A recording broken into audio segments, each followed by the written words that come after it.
呢個大王來捉我！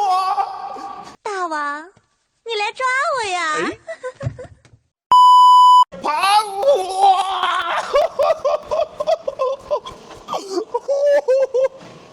哇！入花園出嚟可以飲茶㗎！灣區治療睇真啲，一條視頻話你知。Hello， 大家好，我係房偵探 Marcus 啊。Hello， 大家好，我係房偵探的神。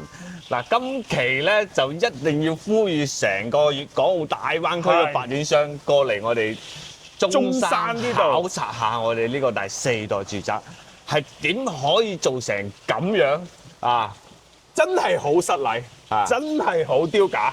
從業11年，未曾試過喺個售樓部喺個樣板間度 V 哇鬼叫，真係好失禮。呢啲叫咩啊？呢啲咪叫4代住宅咯。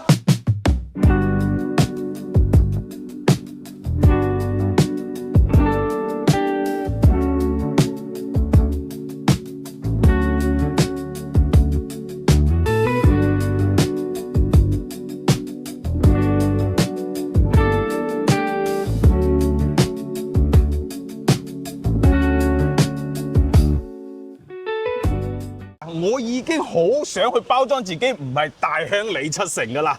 但係睇到呢一個門頭，呢個屋苑，我從嚟到嘅呢一刻開始，我就已經喺度，哇咁嘅樣嘅喎。嗱，呢個屋苑咧就係位於我哋中山石岐新城嘅旗江新城嘅綠城江山和名啦。係冇錯。咁嗱，其實點解我哋要哇哇咁叫咧？其實，第一個。點解亦都要呼籲我哋嘅粵港澳大灣區嘅發展商一定要過嚟參考下我哋呢個項目咧？就係因為佢每一個細節都做得好好嚇。佢嘅由我哋嘅入戶大堂啦，採用咗個3進演嘅。攝影師可以俾個鏡頭睇翻我哋門口呢兩棵羅漢松8年嘅羅漢松咧第一進演就係我哋嘅千里江山圖啦。咁第2進演咧就嚟到咗我哋而家呢個位置叫四水歸堂嘅位置，風水絕對係冇得講噶啦。係啊，咁佢其實都亦用咗我哋成個中山，甚至係話中山珠海，我見到咁多個項目以嚟最大嘅大門啦，最氣派嘅最氣派，因為佢10幾米嘅就係136米嘅總入戶大堂，136米嘅入戶大堂同埋我哋嘅10米高嘅一個挑高10米高嘅挑高，成個大堂嘅氣派程度係冇得輸嘅。係啊，即係呢度咧，亦都會係成個屋苑嘅大門口。咁我哋依家入到嚟咧，就係我哋嘅3進堂啦。就係我哋嘅歸家會所。歸家會所呢一個會所日後咧會係交付俾業主使用。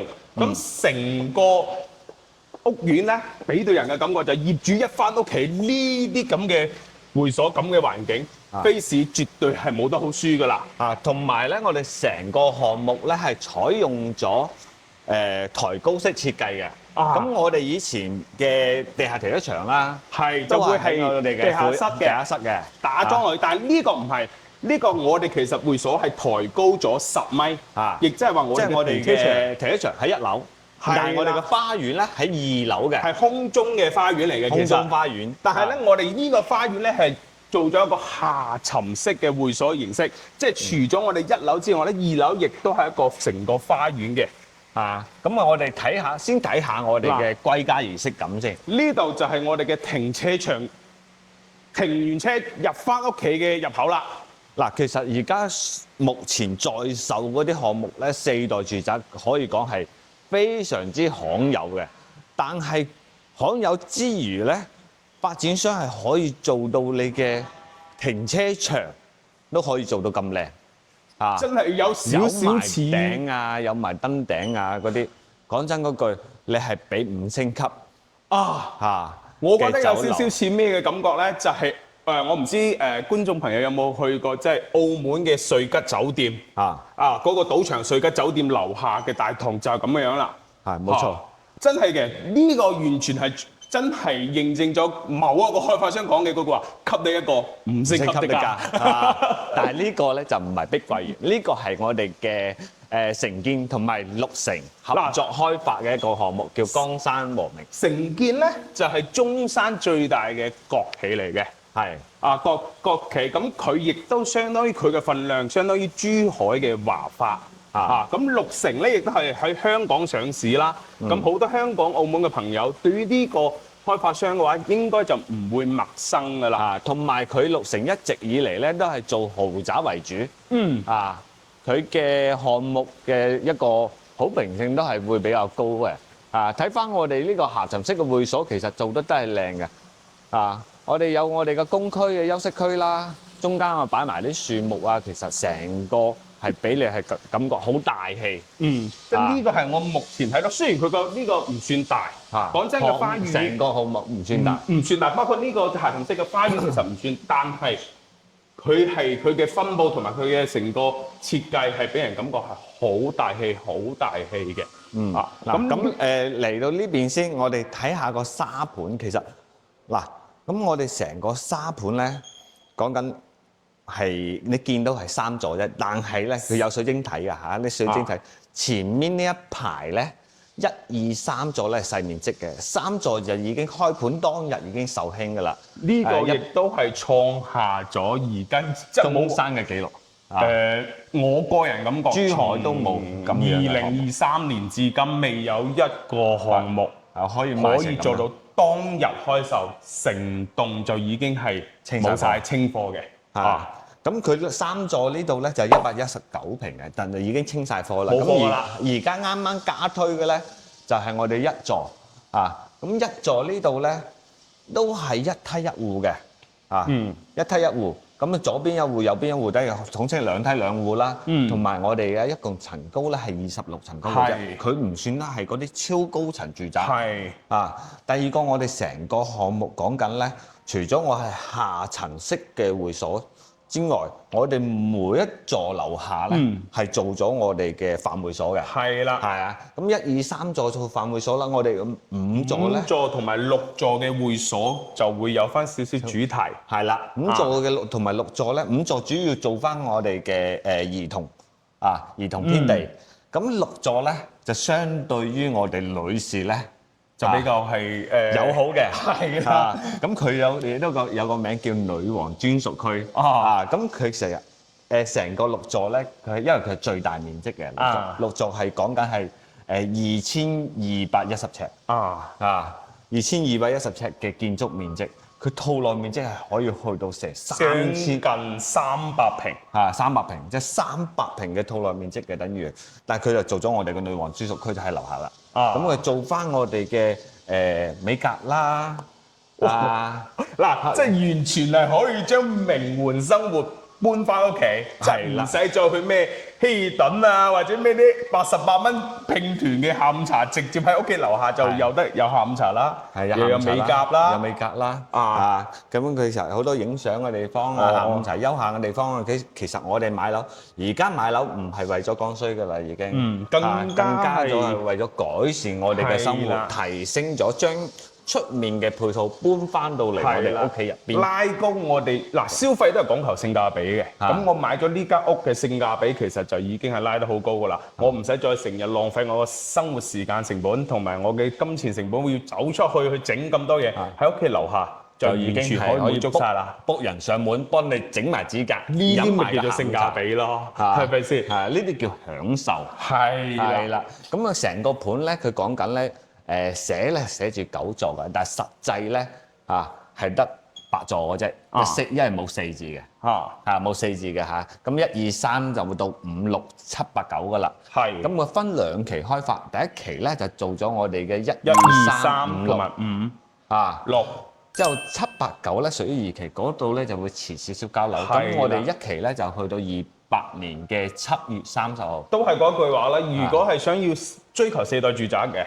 就唔好諗住有現樓，或者話近期呢1年半載，可以交到樓嘅，冇可能嘅，因為上一年先批嘅政策批地，冇錯，今年就話交樓俾你，即係我哋成日講嘅，俾你都唔敢住啊！係咁快起出嚟啊嘛，佢手工好極都有限啦。而且咧，我哋6座咧之後會係啲超豪嘅大面積雖然佢係200零方，但係居民佢係可以去到300幾個400個。咁其實成個盤咧，佢嘅實用面積係去到145%嘅。嗱，如果中意我哋呢啲4代住宅嘅朋友嘅話咧，點擊留言同埋關注下我哋。我哋下一期如果6棟家居，即刻就帶大家過嚟，第一時間影俾大家睇下。咁首先咧講下我啲細面積先咁3座咧就係119啦。咁1座2座咧就係139嘅，139平嘅。同埋我哋嘅5座咧，成座咧都係179平嘅。咁講完我哋嘅沙盤之後，我哋繼續參觀翻我哋嘅會所。嗱，呢一個會所嘅話咧，依家就係我哋開發商我哋傾下臨時嘅銷售中心啦。但係我哋可以睇到咧，佢嘅成個整體咧係唔似得係臨時建築嚟嘅，就係未來交付俾業主日後去使用嘅。你可以睇到佢好多嘅牆面全部係用翻大理石上牆，同埋咧呢啲燈飾吊燈咧，佢如果單純係臨時建築嘅話，佢冇必要做得咁好咁靚嘅。冇錯。咁我哋成個我哋叫做呢一個就係當係 coffee shop 啦，業主 coffee shop 連接到咧就係我哋更加多功能嘅會所區啦。嗱，我哋穿過成個 coffee shop 咧，咁佢呢度會有翻佢相應嘅綠化美化之餘咧，就係連接到我哋呢一個室內嘅恆溫泳池。呢個恆溫泳池咧屬於半標準池。半標準池。佢深度咧係1.5米嘅深度嘅。咁其實係滿足咗我哋日常嘅需求咯。咁你好似有好多游泳館咧，佢可以做到1.8米2米嗱，其實如果講翻識游泳嘅人咧，會發現水熱淺咧，其實唔好游嘅。即係2米8、2米深度咧係會好游，但係我哋呢個係家庭式嘅，我哋拋離唔到。日後會有好多細路仔、細蚊仔會過嚟玩，咁呢個安全性咧，我哋一定要確保嘅。係冇錯，所以我哋嘅其實成個目前在售嗰啲樓盤咧，大部分都係採用咗1.5米池嘅嚇。係嗱，咁因為呢度咧，今日係因為我哋嘅粉絲福利，我哋而家接下嚟到呢個區域嘅話咧，就係好多男粉絲又好女粉絲都想睇到嘅更衣室啦。日後冇機會睇啦，咁我哋依家可以過嚟睇下、參觀下。嗱，咁我哋入翻嚟，我哋成個會所咧，嗱，更衣室其實都做得係好靚嚇。即係個人覺得我哋喺珠海過嚟嘅，我個人覺得對標翻咧，中傳嘅嗰個更衣室同埋係冇呢度嘅，俾我感覺冇呢度嘅豪。其實我自己咧都係中傳嘅忠實粉絲，我知道的實係嗰度超級忠實粉絲。嗱，呢個咧就女嘅，呢一樣嘢就係嗱。咁其實大家就冇諗得咁邪惡咁入到嚟咧，就係同頭先嘅男更衣室咧差唔多，不過就更加闊落啲。我覺得女更衣室會更加闊落啲。咁呢個除咗係放翻我哋嘅泳池之餘咧，我哋平時如果係喺翻我哋會所做 gym 或者係我哋嘅瑜伽室咧，都係用翻我哋嗰個更衣室嘅。咁有啲觀眾粉絲咧，佢就會話：呢個會所係咪免費開放嘅咧？嗱，目前咧官方其實佢就未有出嚟嗰個價錢嘅，但係一定會收費，一定會收費，都係嗰個普置嗰個態度啦。無論喺我哋往期嘅入後個維護啦，係啦，我哋之前你講真嗰句，如果你唔收費啲水唔換，你都冇會付，因為人哋唔收你錢。我哋嘅物業費咧，喺大陸嚟講，我俾你再豪再咩頂籠，咪收到你5蚊。但係呢啲屋苑嘅物業費都係3蚊，2蚊9毫8，即係3蚊啦。你打個折頭嘅咧，即係3蚊雞。你因為我哋呢個係一個主要係大面積同埋贈送面積多嘅屋苑社代住宅，佢個戶數比唔多。咁你話你一個小區落嚟，每人出得嗰一個月出得嗰300-500蚊，你想養住一個咁嘅會所，維護，其實係冇可能嘅。嚇，因為同香港唔同啊。香港點解佢嘅會所係免費對外開放咧？因為佢嘅管理費上面佢就已經係收緊20蚊啊、25蚊啊一平方㗎啦。呢度咧就係女士會比較中意嘅瑜伽室。日後聽聞據説收咗樓之後，都會定期會有啲班課會喺呢度開展嘅。咁啊，對於我哋女性其實而家都係非常之好嘅，因為我本身都係個錫老婆嘅男人。係，我知道嘅。嗱，我哋嚟到呢個位，大家會唔會覺得呢個位好似啲酒店前台咁？係咪先？冇錯啦，歡迎光臨前面貴賓兩位。嗱，呢邊咧，你再睇翻啊，佢都仲會有翻我哋嘅私宴區。即係平時業主如果話想要宴請屋企啲朋友或者生意上面啲 partner，你知而家大陸有啲唔會話係咁方便再出去，或者你唔想行咁遠咯，即係你要去揾個好嘢食啊！一行咁遠出去食飯，你費事喺屋企煮飯，帶埋啲親戚朋友過嚟屋企玩完之後，係嘛？花少少錢嗱，因為依家請埋個廚師過嚟呢個位置。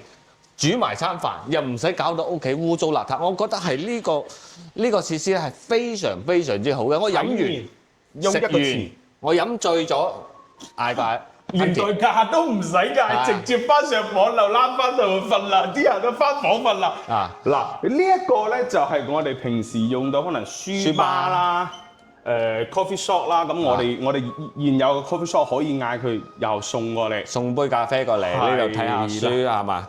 溫習下咁老師教翻嚟嗰啲嘢咧，冇掟晒先得噶嘛。咁我哋而家大陸除咗我哋呢個屋苑，日後佢會配廚師或者可以 book 翻我哋嘅屋苑自帶嘅廚師之餘咧，我哋而家大陸都好方便嘅，因為我有個啲客戶朋友咧就試過啦，喺小紅書度預約上門煮飯廚師。嗱，佢分幾個檔次嘅。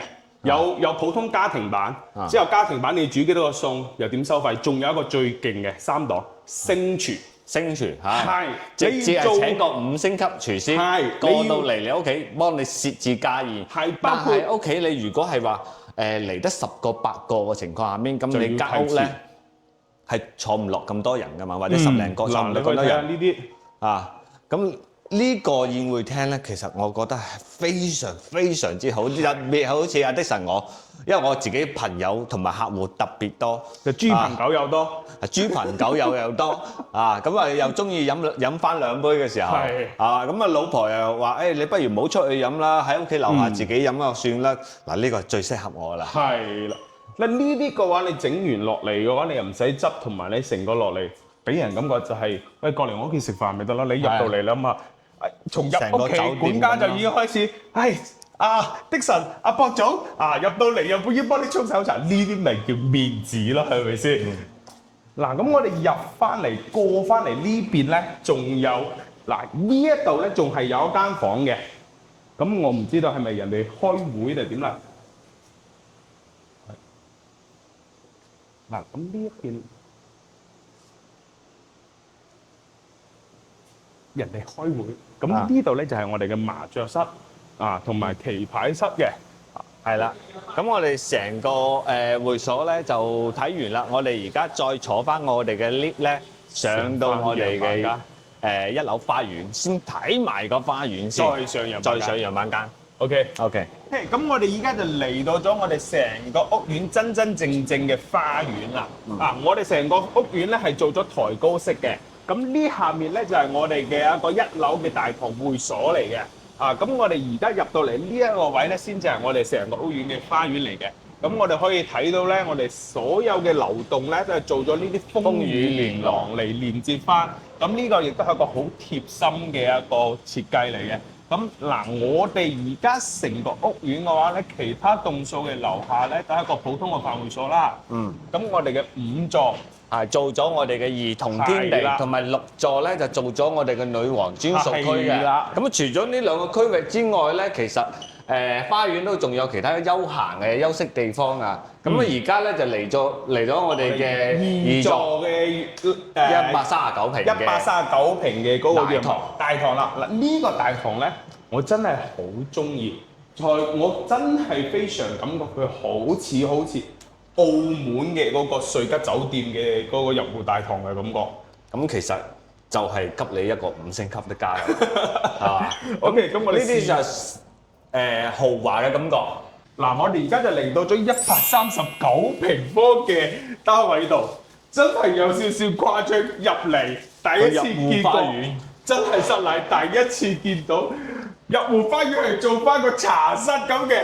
真係開門就見人啦！咁你好似喺呢度打個邊爐啊，咁你都唔會成間房都臭晒。係，哇！你咁樣好過分喎！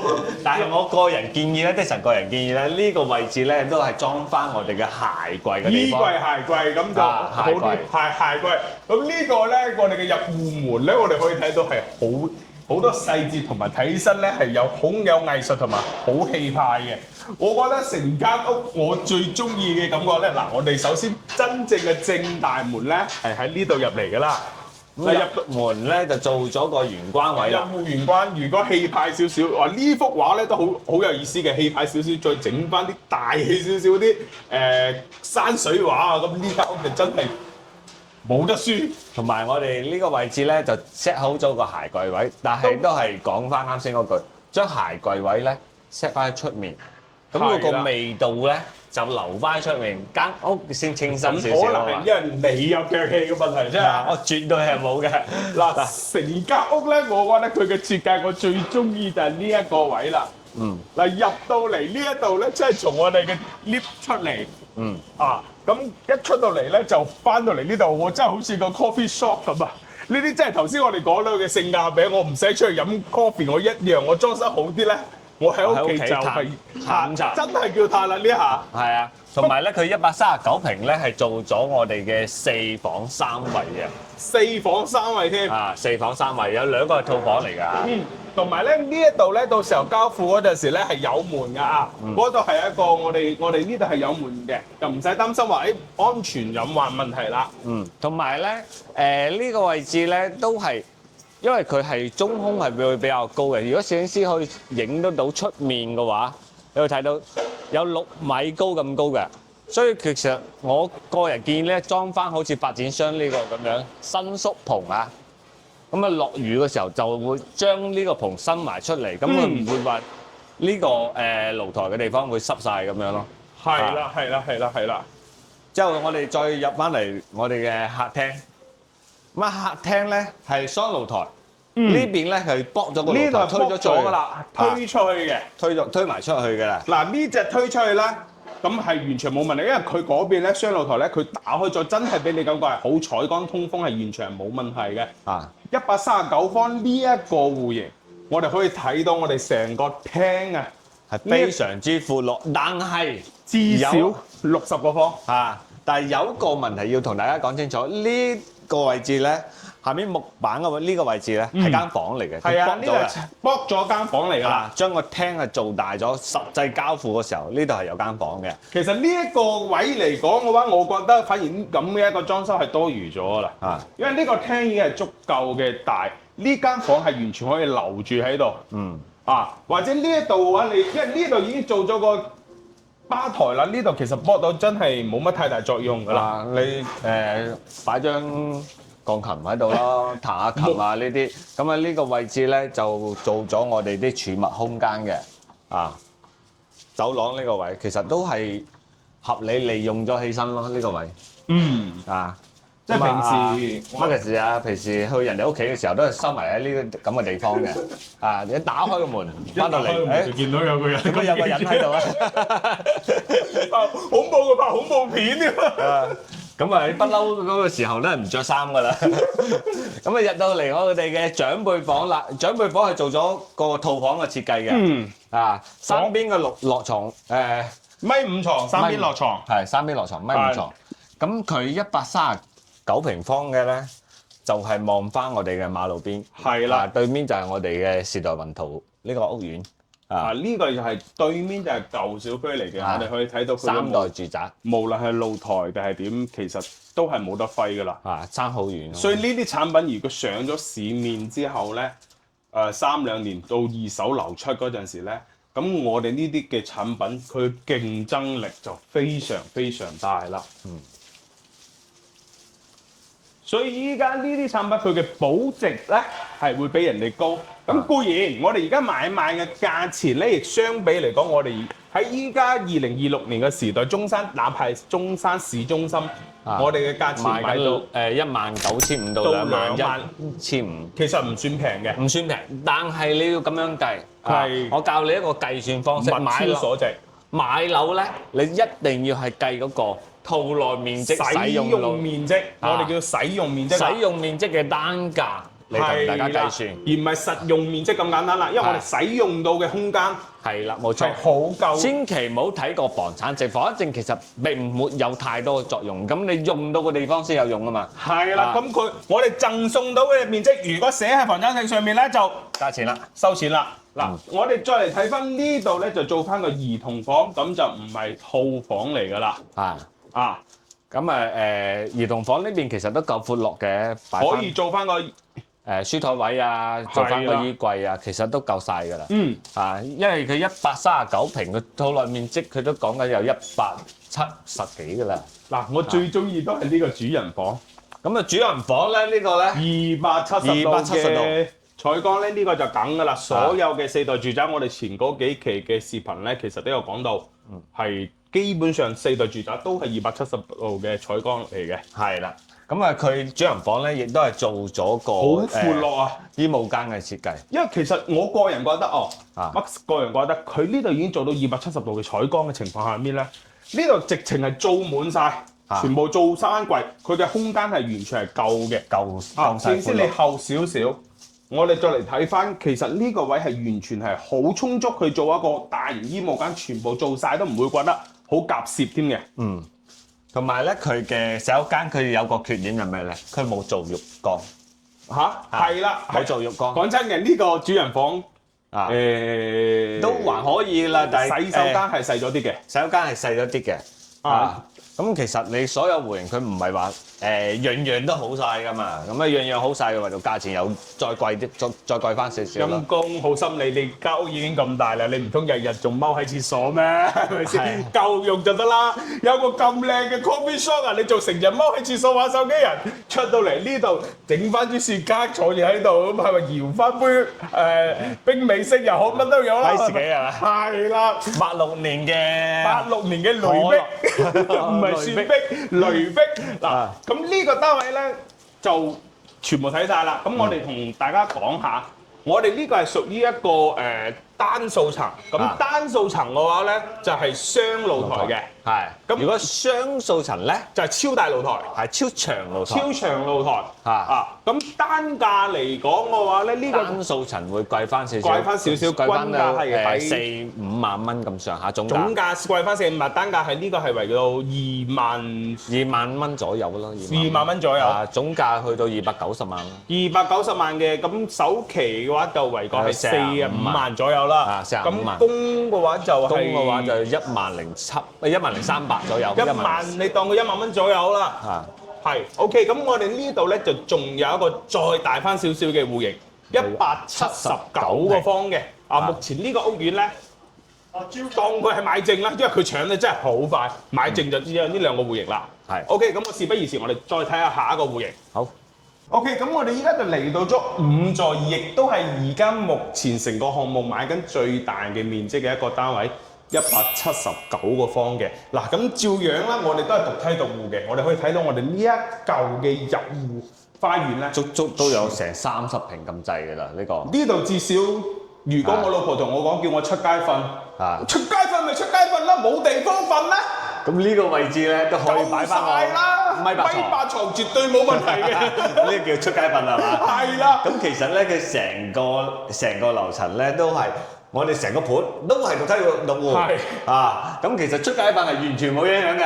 嗱，咁我哋就睇翻啦，我哋呢個咧就係179個方嘅4室4房，跟住3套房，加2位嘅。嗱，咁我哋入嚟睇翻咧，嗱入門嘅呢一個交付嘅呢個門咧，我真係好中意，講好多次都係好中意，真係雙好。開門，唔係最主要係佢有翻啲紋路，我睇到會執緊啊，各高方面級好多。啊，同埋咁我哋而家呢個咧就係交樓標準啦，咁同埋佢嘅鞋櫃咧都係 set 好晒嘅，但係咧的神啊建議啲觀眾朋友咧就將個鞋櫃拆咗佢，就移到邊個位？移到我哋嘅入戶花園呢個位置啊，可以沿邊，因為成層都係自己用啊嘛，所以沿邊做晒我哋呢個鞋櫃喺呢邊，咁換鞋區啊喺晒呢度，咁啊入邊咧就唔會有人除啊嘛，係咪？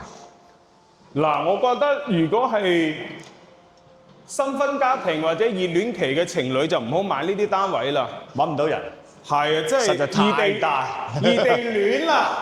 如果呢邊一間套房，嗰邊一間套房嘅情況下面，一嘈交即刻異地戀啦，係咪先？揾唔到人啦，呢度實在係太大啦。嗱，呢一個成個客廳咧，我哋從門口開始講起先。我哋嘅入戶花園唔單止只有門口嘅係入戶花園，嗱可以睇到從呢一度開始。呢個位置呢一 Marcus 企到呢個位置，到嗰度咧都係有戶花園嚟嘅，全部係贈送嘅。贈送面積啊！呢度咧仲有個電房同埋雜物房咧，係唔計面積嘅。啊，同埋我哋入到嚟之後咧，左手邊咧第一間咧就我哋嘅套房啦。嗱呢個咧我哋就我覺得呢個設計會比較好係點咧？動靜分區，即係如果係有屋企人老人家係啦，咁佢哋可能會起得比較早，咁佢呢度咧就唔會嘈到話可能年輕人佢晏起身嘅，亦都唔會有7點鐘起身，你咪自己煮早餐咯。係啦，係嘛？咁我哋呢啲瞓得晏啲噶嘛，咁係啦9點零鐘先起身食嘢，冇錯唔會影響到佢。同埋咧，呢個都係做咗我哋嘅套房嘅。咁亦都係個套房，亦都係有窗㗎嚇。佢係成個屋，佢都係做到係明窗明廚。同埋咧，佢嘅雙數層啦，而家我哋嘅示範單位咧，睇嗰啲示範單位咧係2樓。雙數層2樓。咁雙數層咧，佢係做咗單陽台嘅。係啦，但係呢個陽台真係好誇張。你試先，你企喺嗰邊，你睇下 Mark，行到嗰句都講緊要10幾20秒嘅，離譜到成咁樣，你個喺呢度打高爾夫都未必打得過去。唔係，我驚有少少嘢。講數值咧就冇乜意思嘅。我驚我哋行得太遠，隻咪收唔到音啊，太長啦。同埋咧，其實4代住宅咧，你以前其實如果有睇過嗰啲我知你想講咩？露台上面會俾樓上嘅人會望住，係啦，而且係望得靜一靜嗰只咧，即係有佢有錯層嘅，係啦，有個項目咧係應該之前如果有了解4代住宅嘅 fans 咧，我哋珠海嘅某一個項目啦，國企項目啦，即係當時就算係打得第一個4代住宅，咁可能係好多佢有前車之鑑啦呢個開發商，或者有人會詬病翻嗰個問題就係咧樓上。會望得到我哋嘅喺上邊，係啦。咁啊，你下面要唔要上嚟飲杯茶？所以嘅話，佢呢度咧亦做咗一個叫做廉廊嘅位，會幫我哋遮一遮。係，即係喺上面嘅視覺嘅話咧，係望出嚟咧，係望到我哋呢條邊嘅啫。係啦，呢個係一個比較合理嘅設計。隱私性嚟講咧，就會稍微好翻少少。但係咧，佢都仲係有少少缺陷嘅。攝影師可以過到嚟呢邊。嗱，呢個位影翻上面，呢個位其實都係有少缺陷嘅。但係相信我哋買咗呢個樓嘅業主咧，到時候佢呢一邊咧都要用嗰個磨光防光玻璃去黐一黐佢係咪？係啦。嗱，咁我俾大家我又唔願望住佢啦，佢又唔願望住我啦。如果住樓上嗰戶咧，佢實係會攞反光玻璃會黐下嘅。咁如果住樓下呢一戶嘅話咧，我嘅理解即係依家4代住啱啱上市啦。我哋做翻嗰種唔係即係可以伸縮嘅簡易結構嘅嗰個伸縮棚咧。係可以嘅，佢唔改變佢成個建築嘅結構，而且我係可移動嘅，所以佢嗰個係冇問題。我哋可以做翻個伸縮縫，但係你唔好出到去喎。出到去唔得，即係少多少少就得啦，就遮下同埋遮下雨啊，同埋遮下太陽。你喺度平時喺呢度食下煙啊，或者係喺度 hea 下，你放個縫出嚟，嗰隻咧就會好啲。我個人覺得嗰個 OK 嘅，係幾唔錯嘅一個建議。嗱，我哋再睇翻我哋嘅另外一邊嘅休息區。個客廳哇，大到離晒譜。講緊個客廳咧都有成80平咁滯㗎啦。我好耐冇試過喺間屋度講嘢會有回音㗎啦。係啊，因為其實呢個179平咧，佢嘅套內面積係講緊接近260平㗎啦，已經足差唔多俾咗多1000尺啦，多1000。如果係相對於我哋嘅3代產品咧，要有咁嘅面積，套內面積230。最少係要去到320平先有咁嘅套內面積，因為其實佢越大嘅咧，以前咧越大嘅豪宅，佢均攤得越多㗎嘛。嗱。咁而家反而調翻轉4代住宅咁受歡迎，就因為佢嘅真係冇公攤，而且送嘅面積實在太多。廚房就咁廚房咧，我哋交樓標準咧就係我哋嘅焗爐啦，同埋我哋標配嘅洗碗機啦。嗱，呢個都係一個沖洗細節嘢，沖洗杯啊，沖洗啲咩我哋手執擺唔入去嘅，擺喺度一撳。跟住呢度仲有淨水器嘅，淨水器啦，同埋我哋嘅切生果嘅地方啦。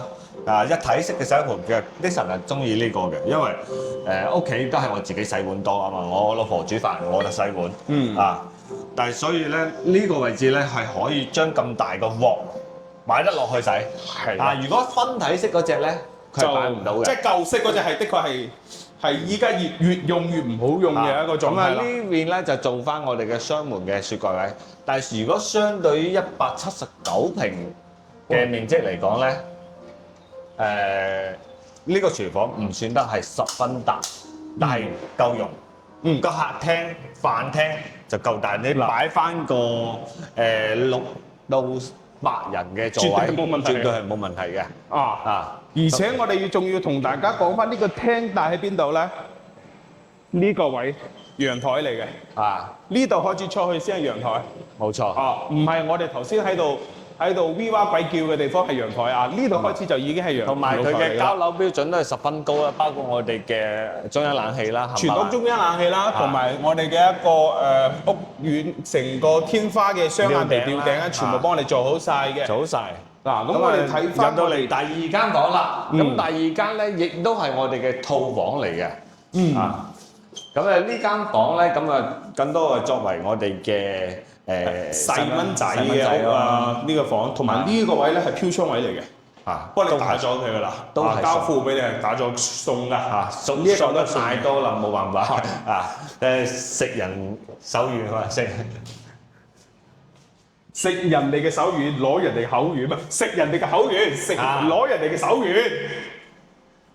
嗱，咁再嚟到我哋嘅工位，咁工位咧係做咗3段式分離嘅因為佢買得呢啲咧，住嘅人咧，起碼都有4到6個以上㗎啦，所以咧呢個設計亦都有Dixon係十分之中意嘅。咁因為你有時候需要早上呢個咧，其實你係可以做翻客房或者工人房就 OK 啦。呢個位置係做翻客房或者我哋嘅工人房啦。係啦。因為呢個空間咧，其實你擺翻1.5米床咧，其實都綽綽有餘嘅。不過呢間房咧就係西南位，西南位嘅話，一般你可能就唔係常住啦，就做翻工人房或者係客房就 OK 啦。咁你係冇錯。我哋再睇翻我哋嘅主人房，嗱佢真係過分到咧，連個洗手間佢都要用埋雙開門喎，哇！真係好過分。嗱，咁我哋嘅一個洗刷啊、刷牙嘅地方咧，呢度就做咗雙嘅洗手盆，同埋我哋港澳朋友最中意嘅浴缸位都係會有翻嘅。咁乾濕分離嘅洗手間啦，咁平時唔想浸嘅話，亦都可以喺呢度去就 OK 嘅啦。嗱，咁呢一個主人房嘅話咧，我感覺咧就冇139嗰個戶型嘅咁好用、咁實用。雖然佢呢一嚿嘅衣帽間位其實都係大嘅，但係咧，如果係我要買呢個咧，我就會將隔離啱啱嗰間客房仔打埋佢，直情係直情喺嗰邊咧做翻我哋嘅衣帽間，咁可能呢邊咧做翻間大房。嗱，咁如果我覺得呢度唔夠大，我可唔可以即係我露台完全夠大啦嘛？我唔要呢一嚿，我封咗佢，直接擺拉翻出嚟，封翻佢，咁我成間房咪仲大？嗱，10個客有9個半咧都係咁都係咁貪心嘅。但係非常好負責咁同你講，唔得。點解？因為攝影師俾個鏡頭，你睇下，我哋呢一個露台咧個頂係連住咗人哋上面嗰間房嘅，咁啊挑高有6米，4代住宅最大嘅弊端就喺呢度啦。佢有部分咧係封唔到露台嘅，有部分咧就可以，就好似嗰邊咧嗰啲咧就 OK 啦。呢個位置咧可以封埋出嚟，喺呢度留翻道門，咁喺呢度門打開之後嘅都唔可以封，因為你會影響到人哋嘅使用啊，嗱，同埋咧呢個成本，如果就算俾你封，你都未必要封，因為好貴。的確，我喺你喺呢個位置，如果你做個全玻璃嘅情況下邊，要11二萬，最平都要11二萬，因為而且轉角位，你仲要留埋窗口咧，留窗口會影響第一個會唔會影響人哋，第二個自己嘅安全。所以咧，如果有呢個諗法嘅小伙伴咧，個粉絲咧，麻煩你依家就可以 cut 咗佢啦，係唔可以噶4代住宅就係呢個弊端啦。咁我哋今日中山嘅呢個綠城、江山、和明兩個戶型咧，就已經全部睇晒㗎啦。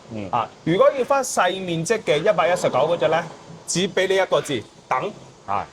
咁如果你覺得119嗰隻係冇啦，後期都冇啦，係啦，等都冇用啦，即係等都冇用啦。你而家呢個盤最細咧就只有139，係啦，就頭先我哋睇到第一個，同埋221，就剩翻呢3個積㗎啦。嗱，如果感興趣嘅就留言，同埋咧幫我哋點下小心心。我哋呢條視頻播放量超過2萬嘅話咧，我哋就下一期第一時間即刻過嚟同大家拍翻220平嘅大單位，一推出即刻要我嘅粉絲第一時間睇到。OK，咁我哋今日嘅視頻就到此為止。灣區置業睇真啲，一條視頻話你知。